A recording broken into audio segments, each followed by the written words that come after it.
Hello. This is a presentation on self-care for parents who care.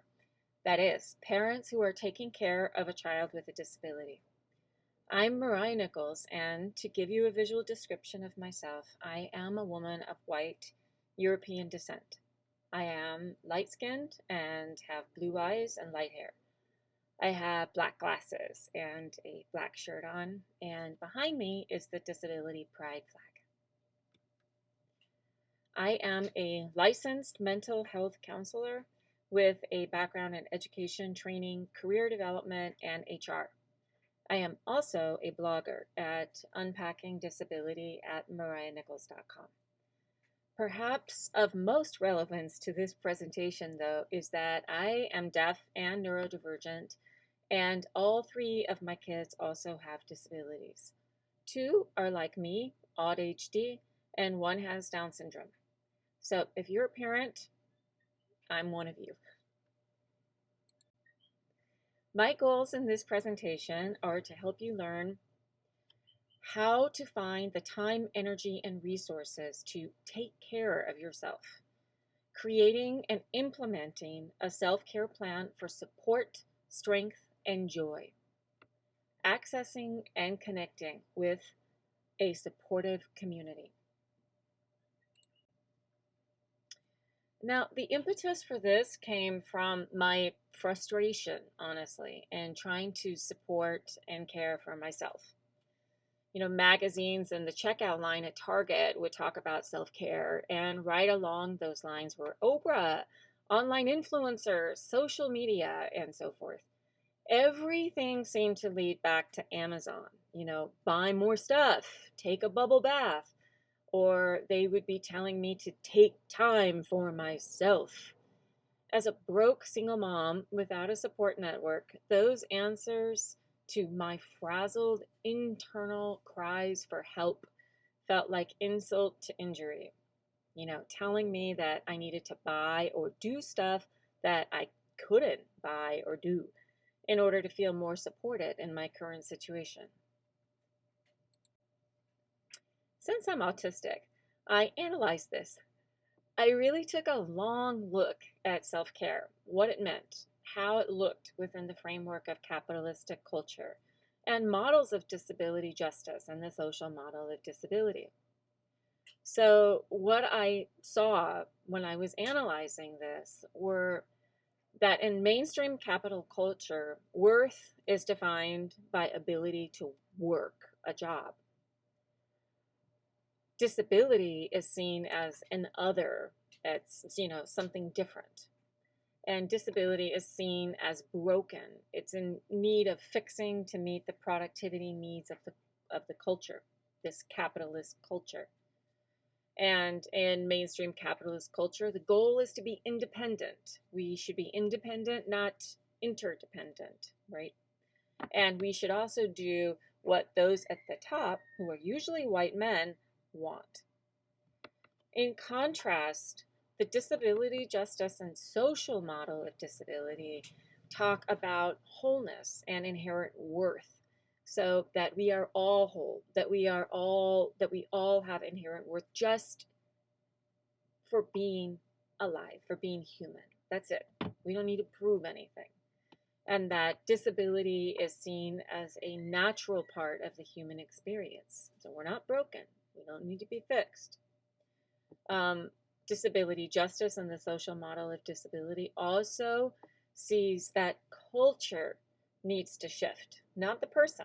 So the thing that's wrong here is the capitalist culture, not the person, not our kids, not us. It's the capitalist culture.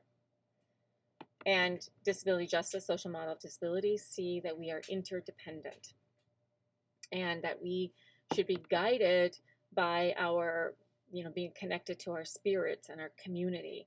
And it is really driven by that slogan, that beautiful slogan of nothing about us without us.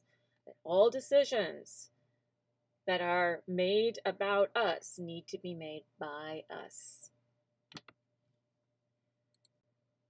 So from there, I thought about my kids, about all kids with disabilities, and I thought about our children from, the social model and the disability justice models of disability. And so, with that in mind, like our children are here in this world, in this life, to learn, to grow, thrive, and enjoy their lives.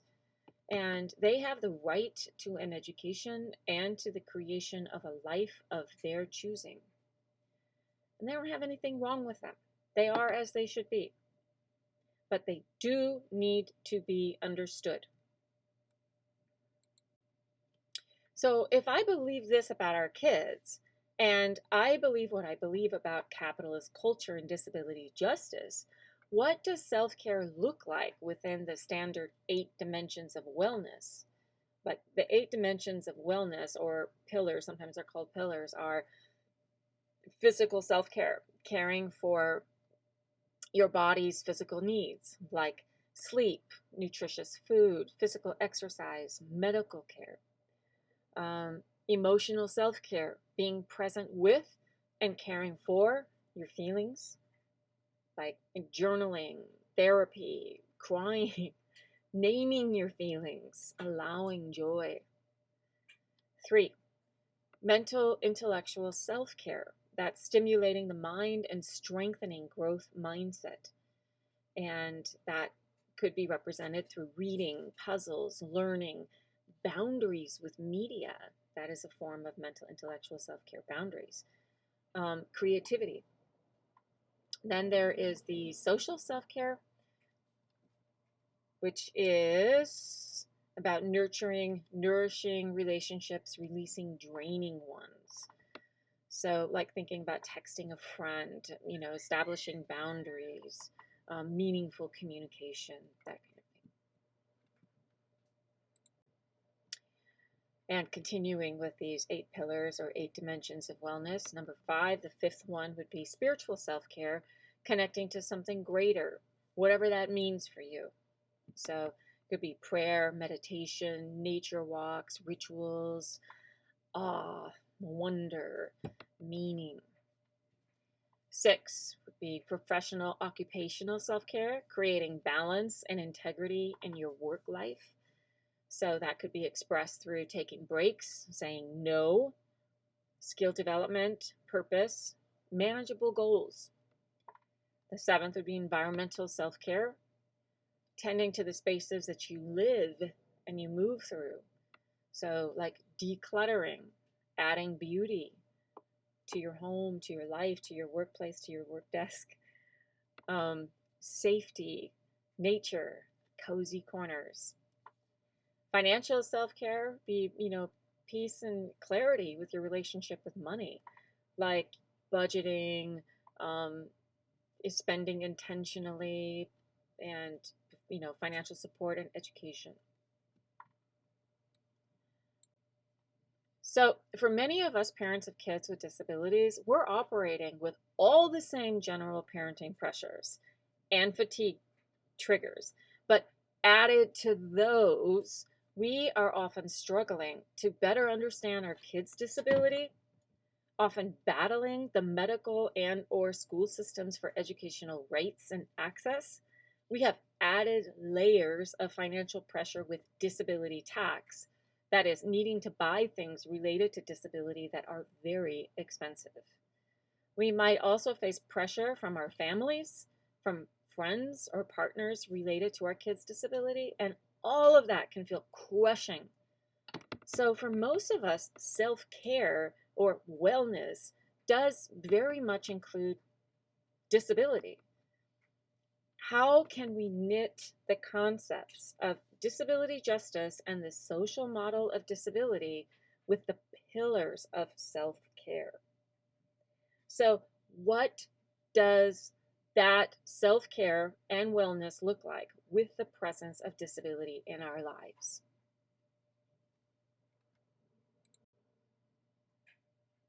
So here I was trying to do this meshing, this kind of an example of how it might look.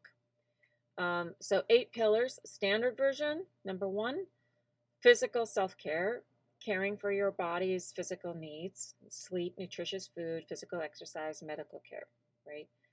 Then the 8 pillars, disability version would be protecting your sleep, right?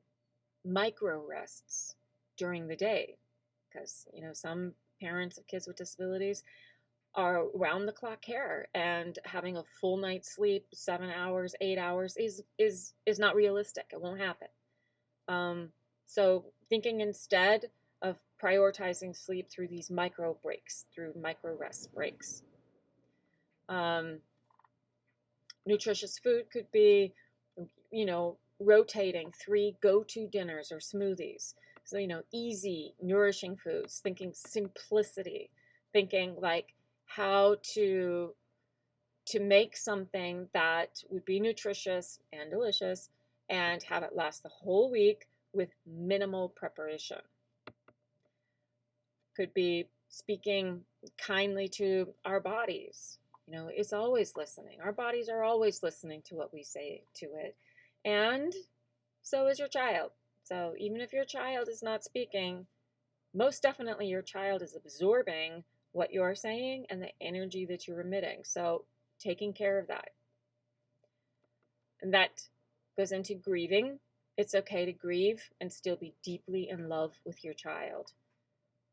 Disability, ableism, overcoming our ableism and internalized ableism, all of these things are very hard. And there usually is a grief process, and that's okay. Those two can coexist, the grief and the love. That next one goes right into what I was just talking about. The confronting our own ableism is an important part of our hard self-care. And that, honestly, I think for me in my own journey as a parent, confronting my own internalized ableism was definitely the hardest piece in my own self-care, because I needed to confront that and walk through that internalized ableism that I had regarding intellectual disability in order to truly come to a deep place of acceptance and being able to truly care for myself, my energy, my heart, and also my child's.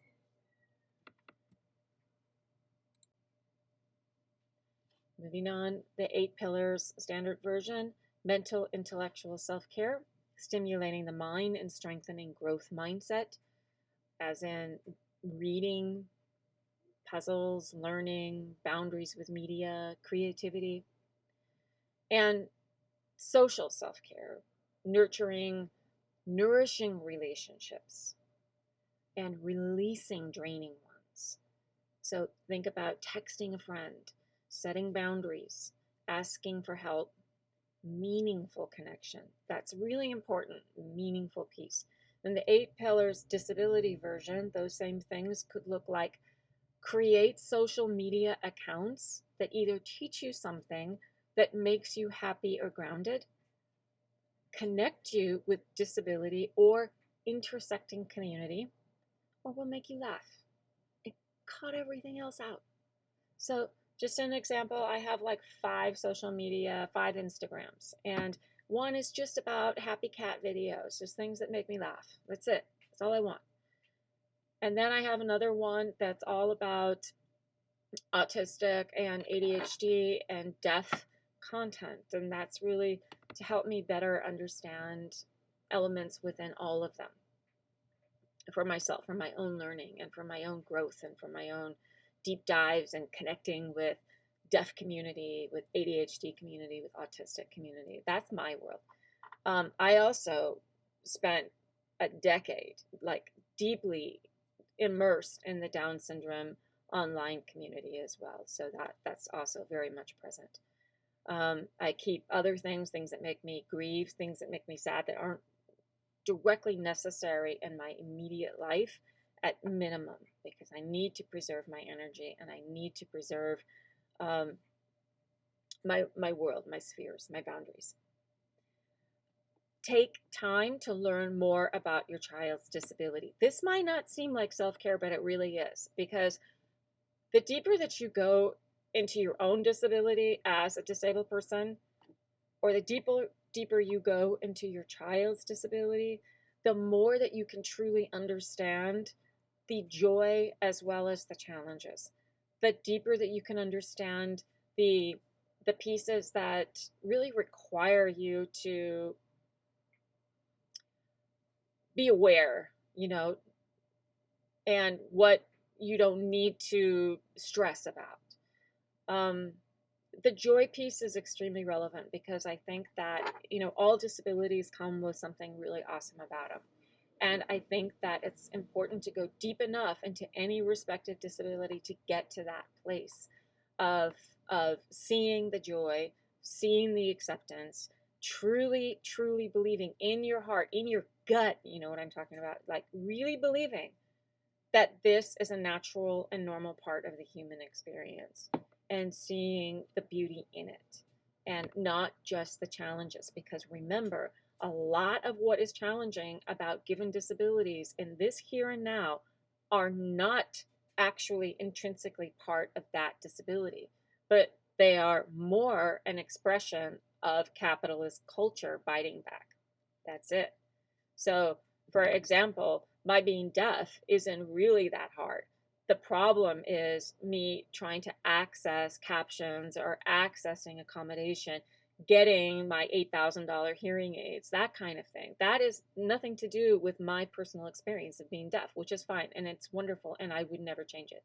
So, take time to learn more about your child's disability, and take time to learn more about your child's disability from people who actually have the disability, not from, the so-called experts in that community. You want to learn from the people who are actually walking in on that path, if that makes sense. So if your child's deaf, connect with deaf community. If your child has Down syndrome, connect with Down syndrome community, like adults with Down syndrome. If your child's autistic, connect with autistic community. Oops, excuse me 1 minute.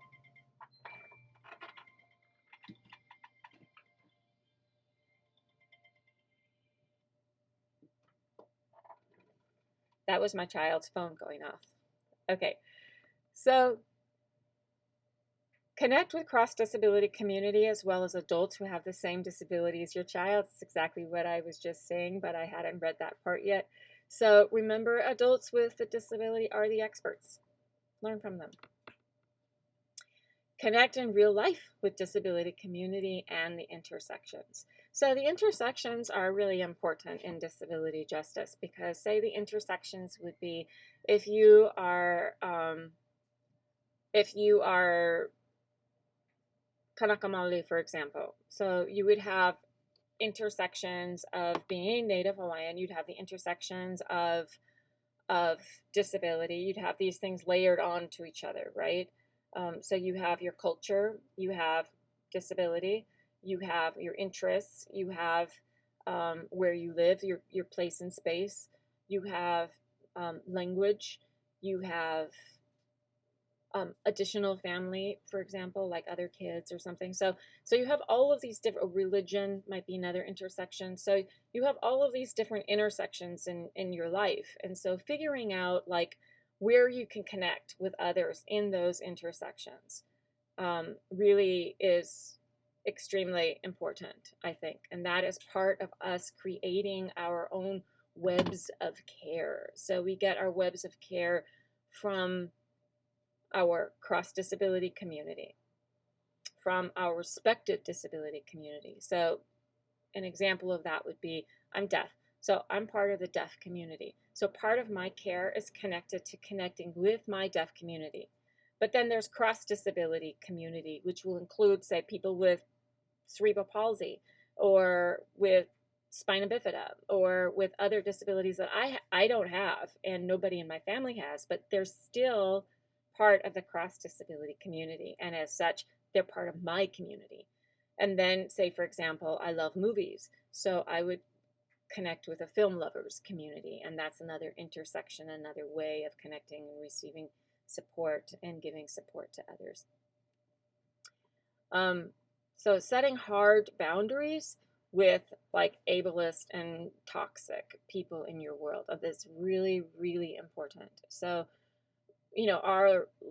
our lives are hard enough, honestly, and we have enough on our plates. And we don't need ableist or toxic people around us. We just don't. So I think that setting that hard boundaries, like, no, this isn't a place where I'm going to listen to this and you can go elsewhere. Just whatever you need to say or do to establish your own bubble of care and love is crucial.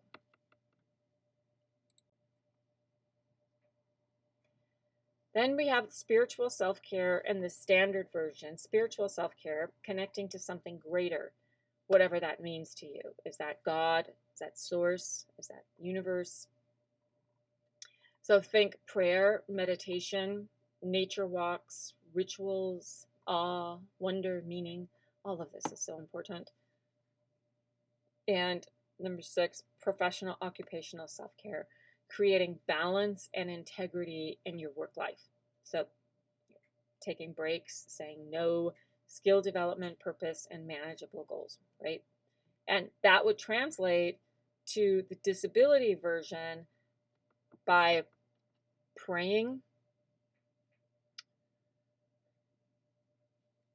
speaking, asking, whether to God, the universe, your ancestors, your higher self, ask to be guided, held, strengthened. Directly ask for these things, or thank them, show that appreciation for guidance in advance. Thank you, angels, for guiding me. Thank you for helping me. Thank you for giving me courage right now. So emotional freedom technique, EFT, tapping, affirmations. So there'll be more on this in the resource section at the end, but there's tapping. And affirmations. Affirmations would be, sticking in a very present tense place, in creating statements that feel believable to you. And this is really, really important, because I think sometimes people don't believe in affirmations because they are going too far into the leap. So, for example, if I was to say, if I have been absolutely disappointed, and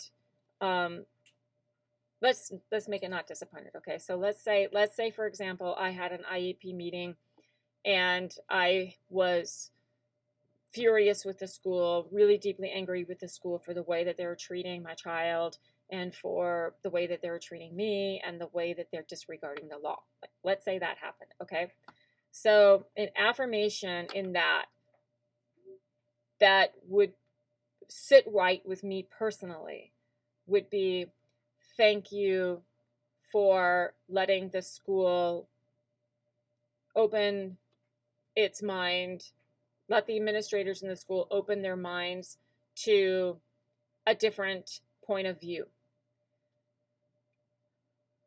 The school administrators can open their minds to a different point of view. The school administrators can be open-minded. Thank you for helping the school administrators become more open-minded. I can see that the school administrators are working towards becoming more open-minded. And you continue in that vein. You continue in that vein, ramping that energy, ramping that feeling of belief. So you start off slow with something that is very close to your feeling. So you're furious and it's kind of close to it, but you keep moving until it changes energetically into something that feels a lot better. And that is what is truly key in the affirmations, is sticking to something that helps you shift your feeling from one that you don't want to feel, whatever is negative about that, to one that you do want to feel, and one that's a more active, positive, loving energy, if that makes sense. So another thing would be utilizing technology. This here, Taptic watches for reminders to breathe, because our breath is so powerful and meditation is so powerful. And I think so many of us know this, but we can actually make it part of our self-care plan by setting timers for our watches, setting timers for our phones, so that we are very conscious about continual breath work throughout the day. Just stop.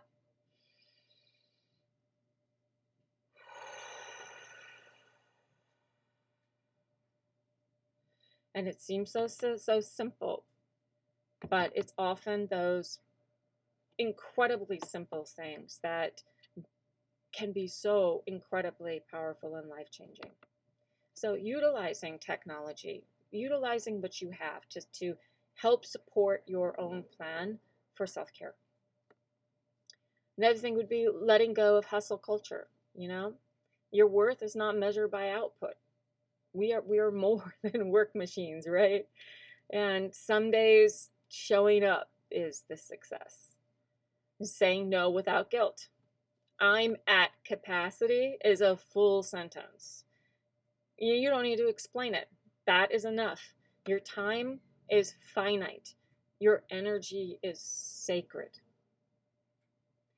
Protecting transitions. So build in buffer times before and after work tasks so that you're nervous. Building in buffer times. Micro breaks matter. A few deep breaths, stepping outside, it can really, truly make a difference. And I think that the celebrating what you did do, like making a done list, is incredibly effective. But for me, it was a game changer. I kept going into loops where I felt like I wasn't doing anything. It was like nothing is getting done, nothing is changing in my life, everything is on repeat. But when I made a done list of what I was doing every single day, like as I did it, you have your to-do list, right? So instead of to-do, you create done. So instead of, say, email Catherine, I would have in my done list, I emailed Catherine. So even the tiny things, I wash the dishes in my done list. Oh my God, I wash the dishes. That is awesome, right? So everything that I did, I would write it in the done list. And at the end of the day, it just really gave me a sense of accomplishment that I needed. I really needed.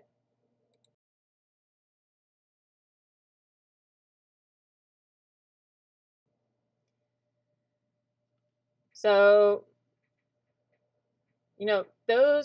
here we have the environmental self-care, tending to the spaces you live and move through, thinking decluttering, adding beauty, safety, nature, cozy corners, and financial self-care, bringing peace and clarity to your relationship with money, thinking budgeting, saving, planning, spending intentionally, getting support.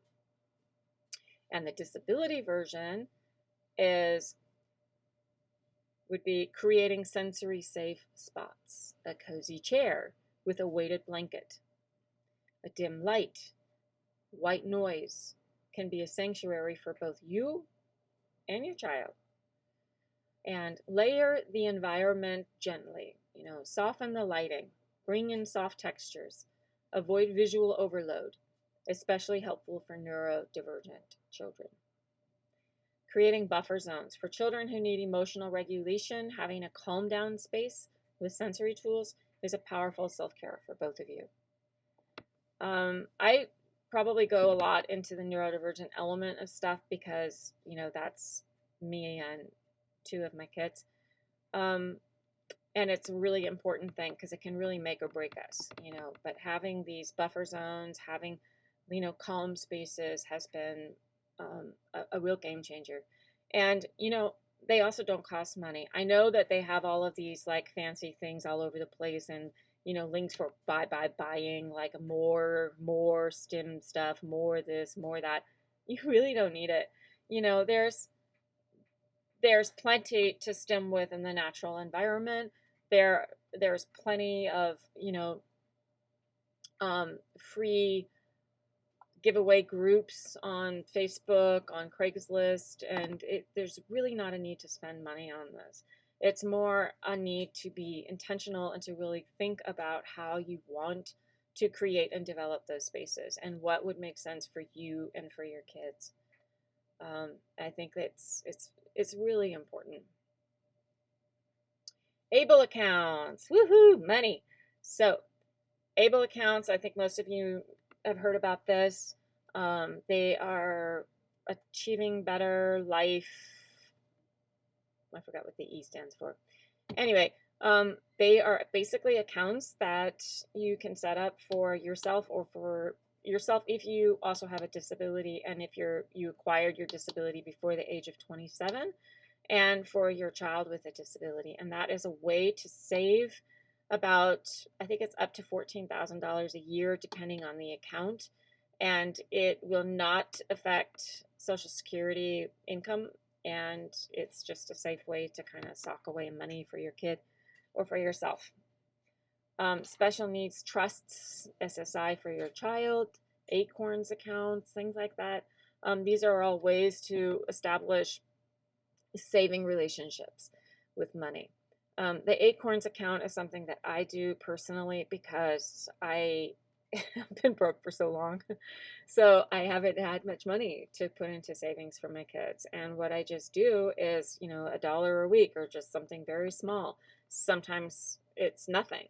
But little by little, consistency is more important than the amount, honestly. So like, just consistently, little by little by little, sock it away for them, and it's just a way to keep it going and teach them.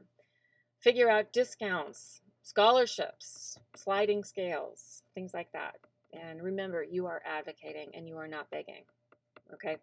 So those are really, really important. I think that getting clear and getting solid in our relationship with money, especially as parents of kids with disabilities, is an extremely important thing to do, just because of that disability tax, disability costing so much in and of itself.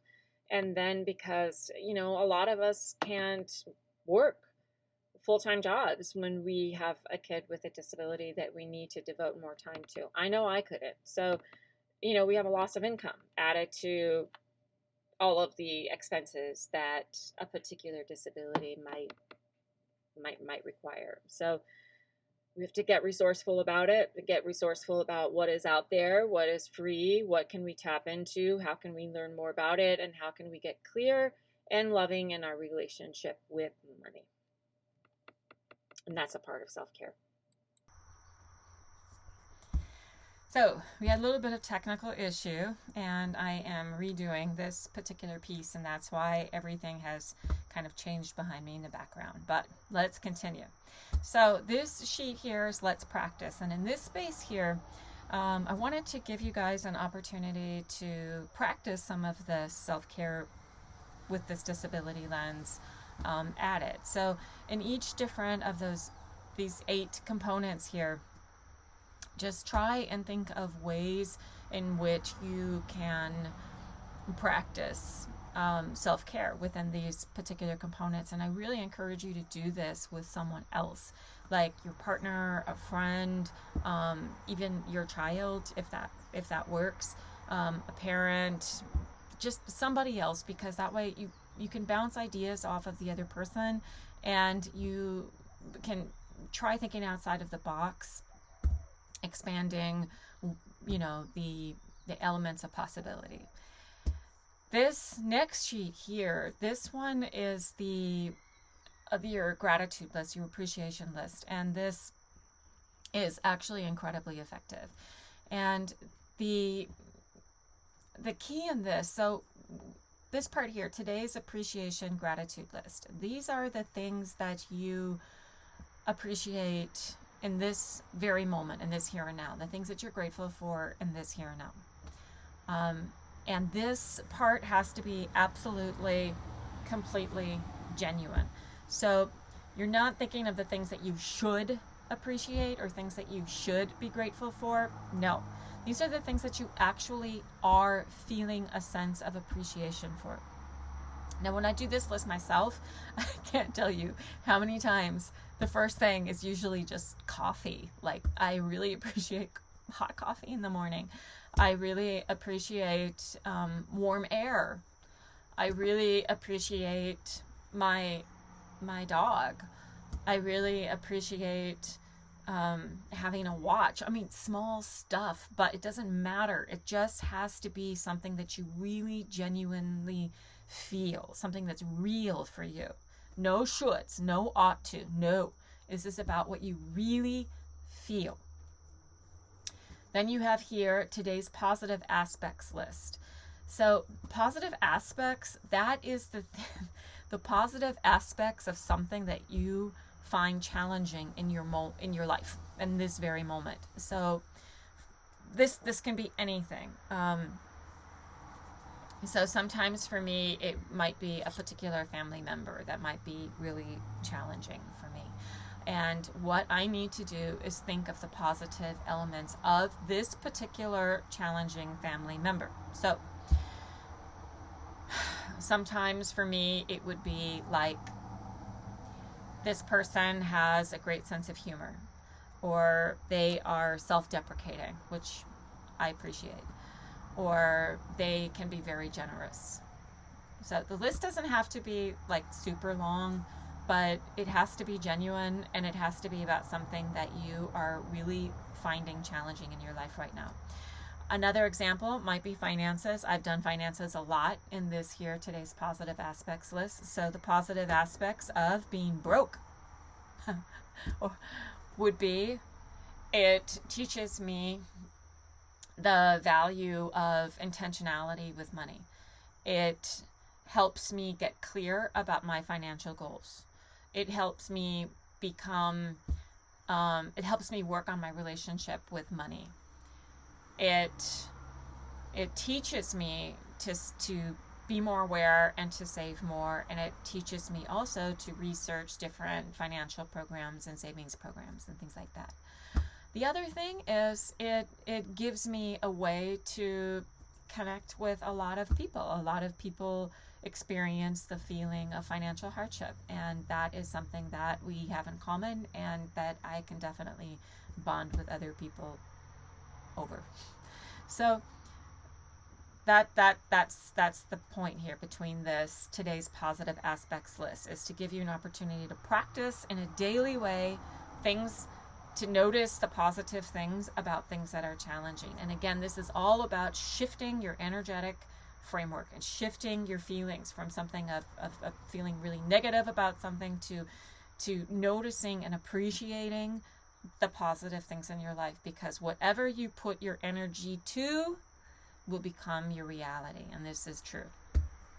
So this here, today's appreciation, gratitude, intentions list. Today I really appreciate this part here is being grateful in advance for something happening.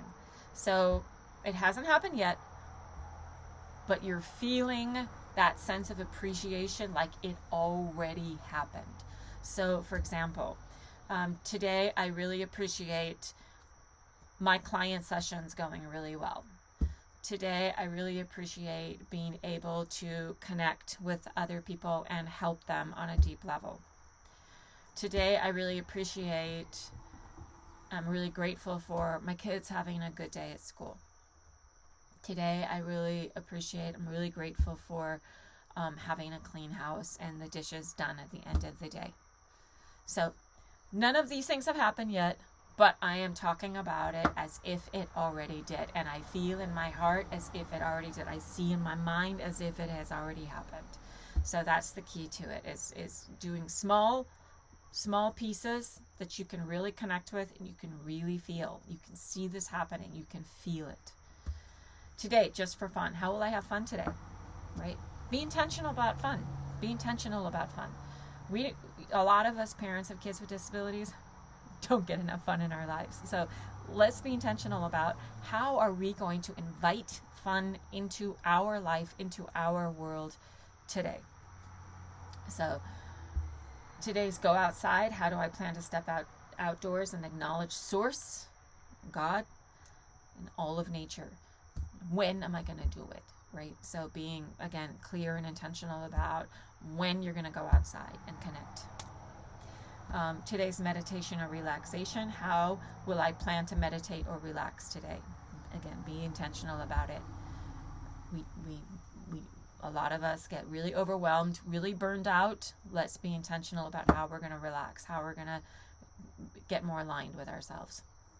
An affirmation for today or positive visualization. Today I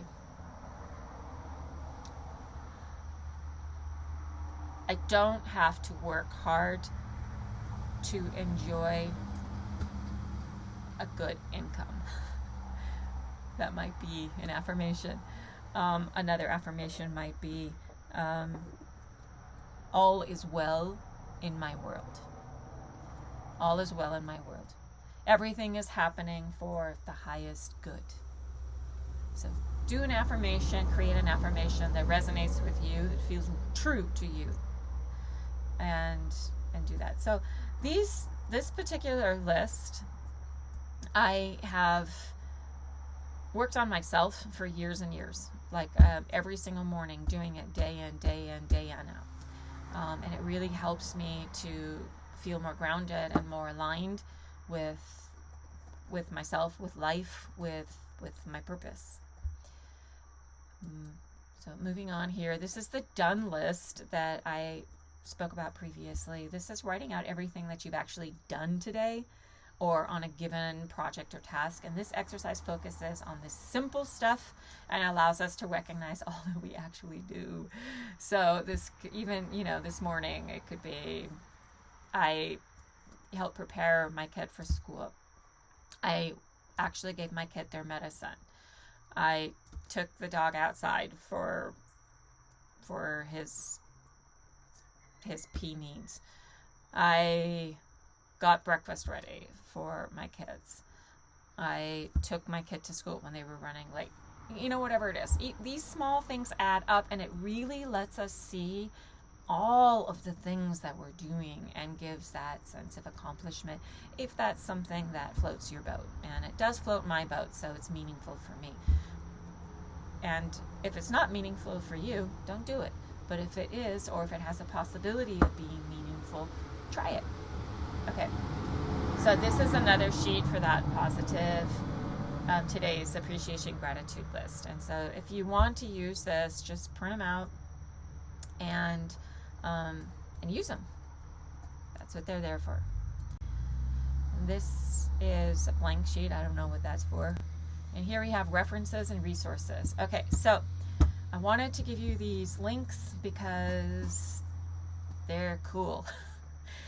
This one here is the link to the 10 Principles of Disability Justice by Sins Invalid. And these are really awesome.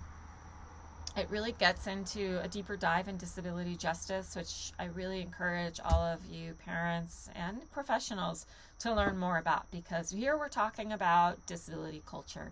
It's really important to know this for our kids.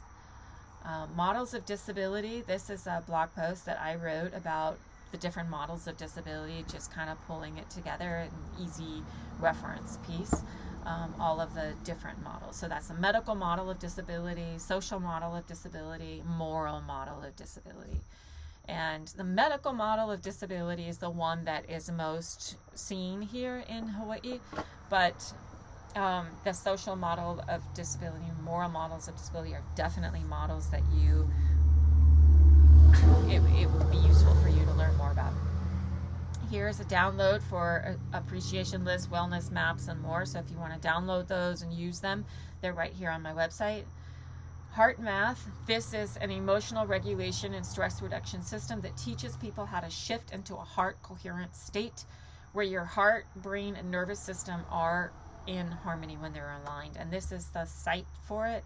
But basically, Heart Math is this, you get this device and you clip it onto your ear and it connects with an app on your phone. And it's like it can read your physical monitoring, your heartbeat, and it can read your biofeedback, and it can tell when you're not being aligned with your meditation. And it's a really cool tool for learning how to deep breathe and learning how to stay aligned in your thoughts. I really recommend it. Emotional freedom technique, that's the tapping. I also referred to that earlier, and it's a practice that combines elements of acupressure, talk therapy, and affirmations, and it helps to release emotional blocks and calm the nervous system. And here's a website here where you can learn more about it and learn different techniques and ways of doing this for yourself. It's all free. EFT, they're international.org, and so it's all about this like tapping pieces, and it helps like unblock energy. ABLE accounts. This is the link for the official ABLE National Resource site, and I wanted to actually put that link in there for you because if you go online and for Google, it gives you a lot of different websites. I wanted you to have the genuine one. So what you can do is ABLE is the savings account that you can establish for your child. You can also establish it for yourself if you also have a disability that you acquired before the age of 27. So I have my own ABLE account, and my kids have their own ABLE accounts as well. And we currently do our ABLE accounts with Pennsylvania. So here in the ABLE National Resource site, you can see all of the different ABLE accounts for all of the states that have them, and you can compare and contrast which state has which income limits, what do you get with this particular ABLE account, because they're all kind of different per state. So definitely do a little bit of research on that and see what suits your needs and your kids' needs the best before you just go and select one. Okay, the Hawaii one is actually a really good ABLE account, so yeah, pay careful attention. Disability groups on Facebook. This is another link onto my website. I did a lot of research before and combing Facebook for different disability related groups, and that's like this whole collection, and I have it segmented by disabilities. So I have like deaf groups on Facebook, Down syndrome groups on Facebook, and so forth. But check that out for connecting with different disability specific groups. There's also one group, and it's called Disability Wisdom, and it's a great cross disability group. It's a little more focused on the blind population because the person who created it is blind. So it has a little bit more of a blind emphasis, but it's fantastic for cross disability learning and awareness and knowledge and so on and so forth. I also wanted to say that I am a licensed counselor, so I am also available for therapy if you want that, or to work one-on-one with me through any particular issues that you have, or also for processing grief or transforming grief related to disability or any of those things. And lastly, I am setting up the groups for parents, and these are supportive groups for parents. So please tap at me if you are interested. My email address is Meriah, MERIAH, at MeriahNichols.com. And that's MERIAHNICHOLS.com. But you can also just reach me through my website. If you go to MeriahNichols.com, there's a contact form, and go ahead and just, contact me if this is something that you're interested in. And